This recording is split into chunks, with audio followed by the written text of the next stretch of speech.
Van life has taught me to live simply, to embrace the little things, and to create a routine that feels meaningful. Every day feels intentional.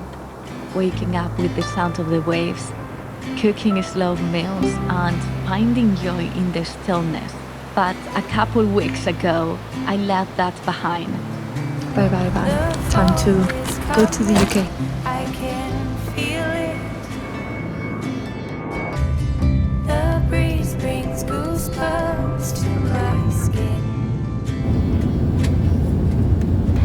2 flights, 6 hours, and I'm back in London. A place that feels both familiar and entirely different. I'm back in London for a mix of reasons: to see family and friends, to catch up on things I left behind, and to take care of some work. But stepping back into this city after so long felt surreal. Like I had pressed pause on my own life only to unpause it again right where I left off. It almost felt like my time traveling had been a dream, and now I was waking up to reality. It's such a strange feeling, hard to explain, kind of sad. So I asked Liam how he felt, and after his first answer being cold and then rushed, he said something that stuck with me. He said, "It feels like we never left." And he was right. London was just as we left it, as if no time has passed at all. It's strange how quickly a place can feel both familiar and foreign at the same time. London is exactly as I left it. Crowded, fast, overwhelming. Everything moves at different pace here, and after a year of van life, I feel like I'm watching the city from the outside instead of being part of it. In Greece, I'm used to slow days, cooking meals from scratch and making do with what's available. Here, you can get anything anytime. Supermarkets are overflowing with choices, but instead of feeling like freedom, it feels unnecessary. It's easier to be unhealthy, easier to spend more, easier to get caught up in conveniences. Everywhere I look, I see delivery bikes zipping past. People rushing from one place to another, grabbing coffee, grabbing food, everything pre-made and ready to consume. In Greece, shopping often means buying raw and packaged ingredients. And it's not just food. Everything is available at all times, making it so easy to consume without thinking. And I'm not sure if that's always a good thing. And somehow, that makes me feel more disconnected. It made me realize how much I value the simplicity.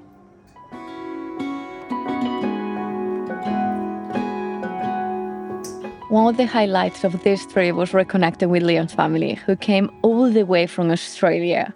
It was a chance to get to know them better, something I really appreciated during this visit. But honestly, I wish I'd captured more moments with friends and family. I think it's important to take photos, not just for sharing, but for keeping those memories alive. But can she walk in the fire? Can she run in the rain? Can she make it up the mountainside? Can she make it down again? I have often wondered if she'll go and jump the fence. Will she keep on moving onward or stay in what could have been?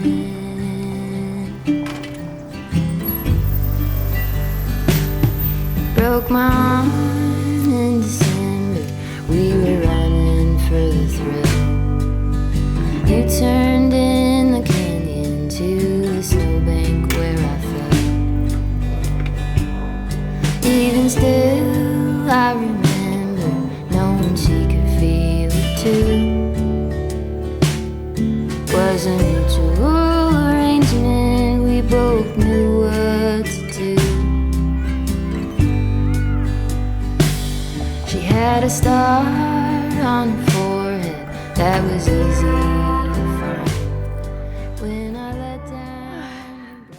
I used to come here a lot when I lived here. It's nice to be back. I really like it because it's huge and you can always find deers wandering around. And this is my new bike. Thank you, Heatwave, for sending me this bike. It has been super useful to have it here. I was able to move around, to meet friends without relying on buses or people to take me anywhere. We brought it to the park just to test the speed, and the maximum, I think it's around 25 kilometers per hour. You can go fast enough to feel the thrill, but you still feel quite stable. With the big tires, the suspension and the soft saddle, it's comfortable to take it across all the rough terrain. Honestly, I can't wait to test it out in the beach and see how it is. With this little screen, you can adjust the speed assistance, so you can decide how fast you want to go. If you put it in 3, you will feel like the bike goes quite fast. So I tend to ride it in 2. I feel like the brakes are super sharp, so that gives me a lot of confidence, especially for the rainy days. Whoa, it's getting really late and it's really cold. Oh, and they're giving a £30 off with the code Alicia30. You'll find all the details in the description box. Don't miss out. Here I am, ready to start my night shift as a painter, decorator.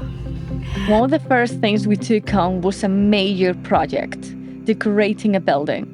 An intense 12-hour days for a week. But after so much time away from hands-on work, it felt surprisingly fulfilling.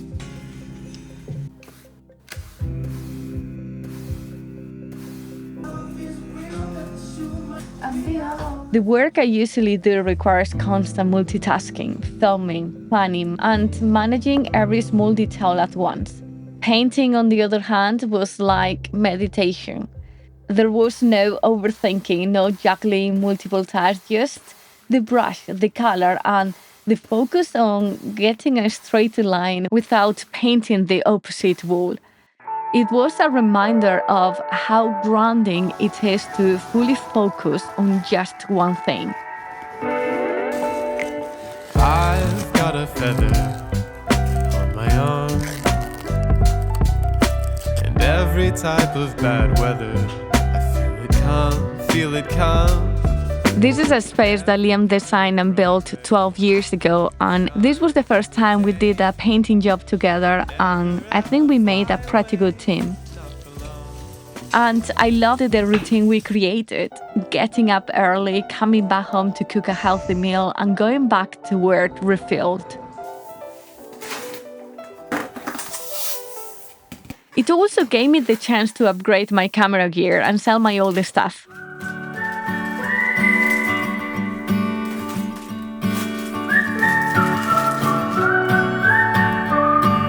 Investing in something new, it was like a commitment to myself, to take my work more seriously and aim higher. Sometimes you just need to bet for yourself. This trip has been about reconnecting, seeing friends, catching up on things I left behind. But what surprised me the most is how it felt like I'd never left. Like I just picked up where I left off. It's a strange feeling because one part of me feels like the time traveling around Europe was just a dream and I'm right back to living here. But at the same time, coming back felt a bit of a shock.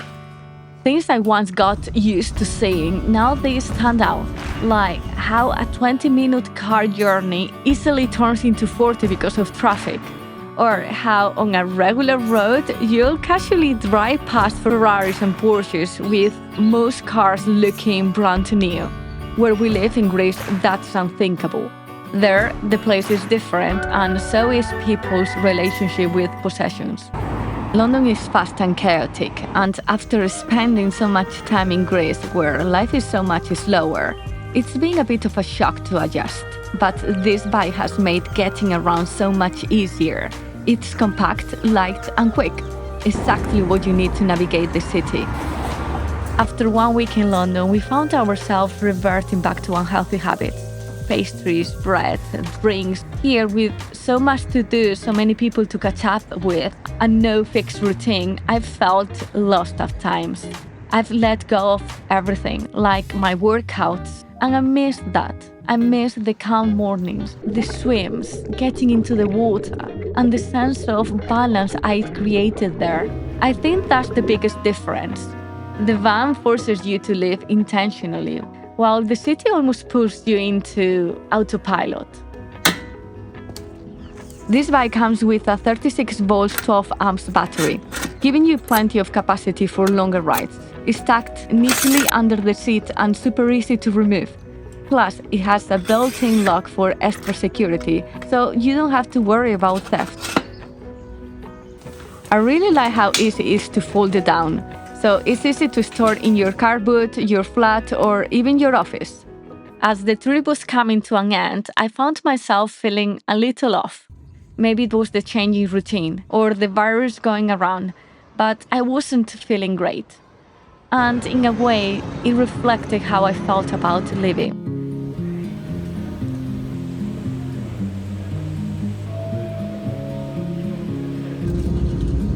There's always this moment before a trip ends where you start questioning things. Should I stay longer? Have I made the most of my time here?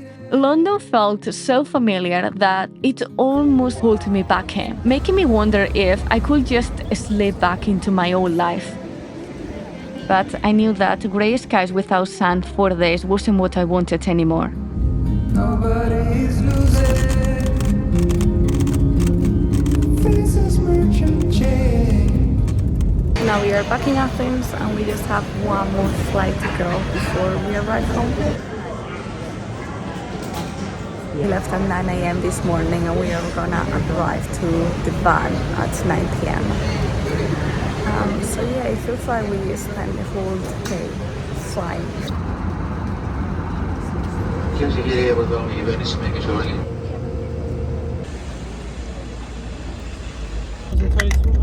Yeah. We stopped in Athens. I must be tired. Ready for bed. Yeah. I can't wait to sleep on our bed tonight and wake up tomorrow by the sea.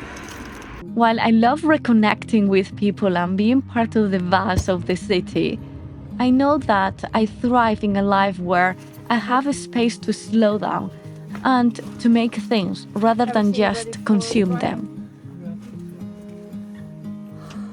I guess that's the biggest takeaway from this trip. Understanding that where you are shapes how you live, but ultimately, it's up to you to choose what kind of life you want to lead. But more than anything, this trip reinforced what I value: intentionality, presence, and making sure life doesn't slip into autopilot, whether it's in the van or in the city. For me, home isn't just a place, it's a feeling, a way of living. What does home mean to you? Is it where you are now or somewhere else? Let me know in the comments. I'd love to hear your thoughts.